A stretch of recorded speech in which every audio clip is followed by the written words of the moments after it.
So another critical story that I just have not seen receiving a whole heck of a lot of coverage is Ghislaine Maxwell's trial. Now, Ghislaine Maxwell, of course, was Epstein's right-hand woman, so to say, Jeff Epstein. This is in the Daily Beast. Could these Epstein insiders bring down Ghislaine Maxwell?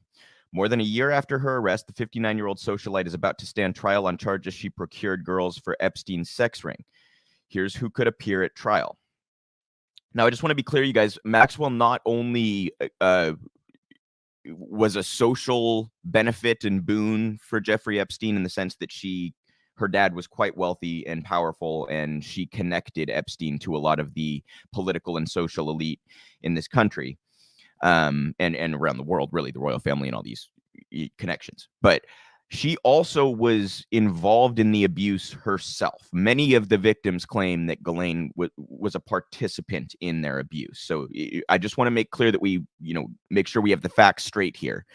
That she engaged in sexual assault, she engaged in grooming. She was not just a social boon for Epstein. She was actively part of this abuse. Okay.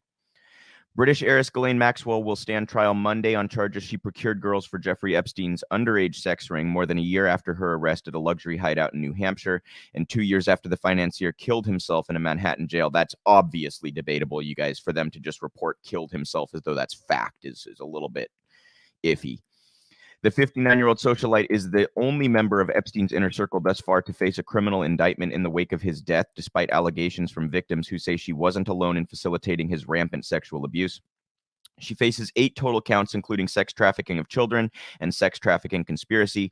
2 perjury charges will be tried separately. If convicted, she could get a maximum sentence of 80 years behind bars. Prosecutors say Maxwell groomed at least 14 girls for Epstein in the 1990s and early 2000s. These cases, to be specific, come from 94 and 2004, but we all know that there were hundreds of these cases. These are just the 2 that she's being tried for. Encouraging victims to provide paid sexualized massages to the wealthy predator in New York, New Mexico, Florida, and England. She also allegedly pushed victims to recruit other girls for the sex trafficking scheme.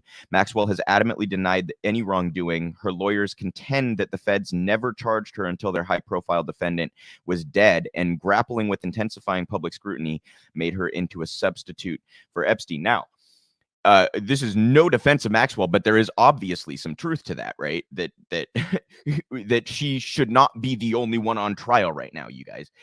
Epstein should be facing trial if he wasn't likely murdered or potentially committed suicide.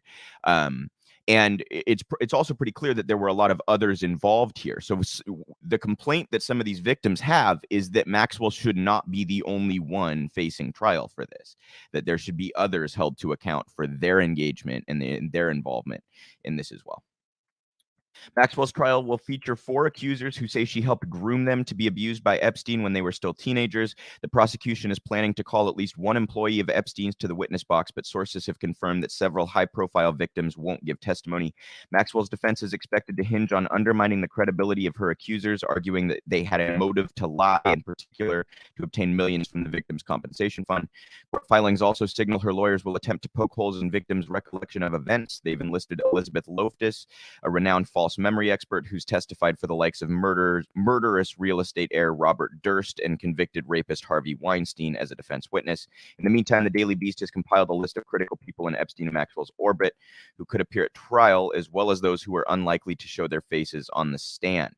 And this is the part that really kind of interests me about this more than anything, you guys. I mean, it's obviously on the surface in a vacuum, one of the most heinous and disgusting crimes imaginable. Okay, so it's relevant in and of itself with that alone. But his connections to the rich and powerful drag up some other dynamics that I think are very worth discussing. Namely the financial dynamics, that he could essentially be involved in like insider trading kind of schemes when he knows the kind of people that he knows. I mean, people in Congress, presidents, the royal family. Okay. He's connected to Bill Gates and the Dershowitz, and like, I mean, you go on and on and on, right? And that part really is interesting to me because I think it speaks to how our society can essentially allow people of this stature to get away with whatever the fuck they want. I think it inundated him from any sort of legal consequence for decades. I think it sheltered him from media criticism for decades.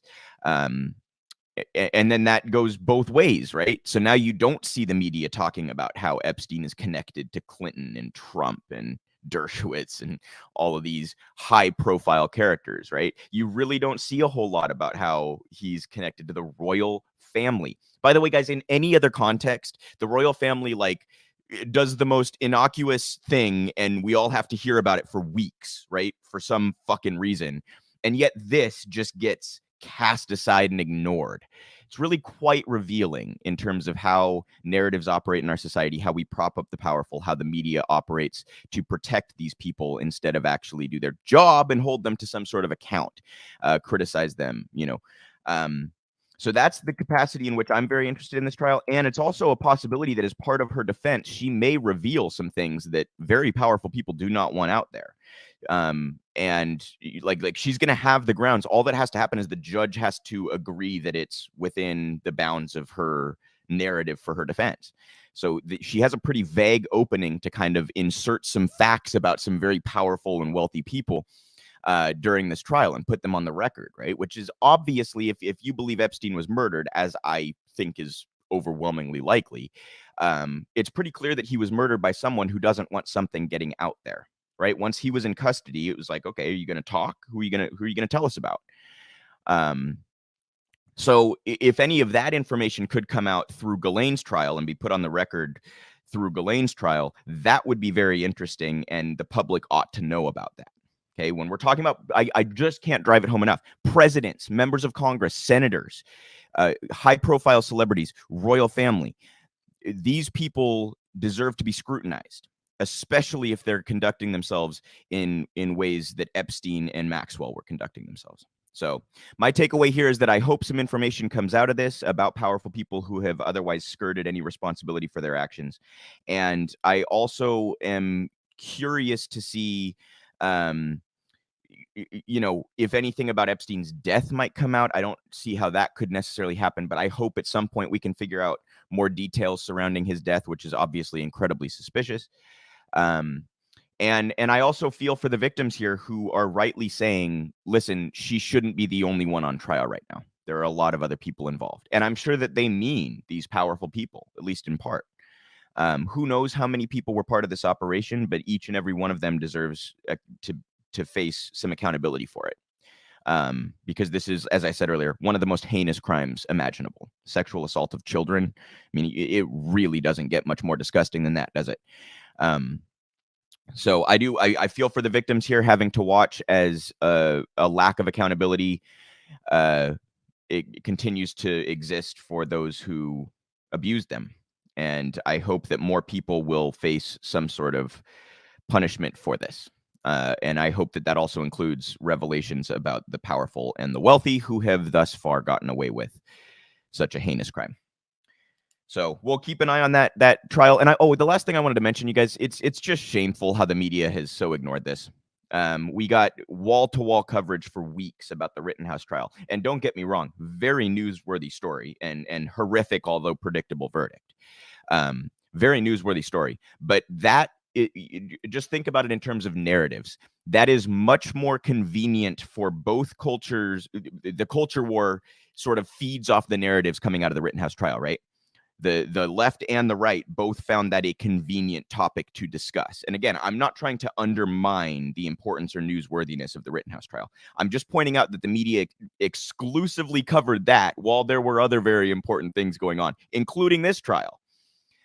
So it's awfully convenient to ignore the trial that has implications for the powerful while you endlessly hand-wring about a trial that you can kind of exploit on culture war grounds, right? A conflict line that you can exploit for viewership. And I just want to make sure everybody understands the dynamics that go into what the media chooses to cover, what it chooses not to cover, and how important that is. That they do not want to talk about this should be very revealing. So we will continue to keep up on the Ghislaine Maxwell trial and the Epstein story in general, and how these elites, these powerful groups are able to just get away with whatever the fuck they want. And very rarely face any form of transparency or accountability for it. So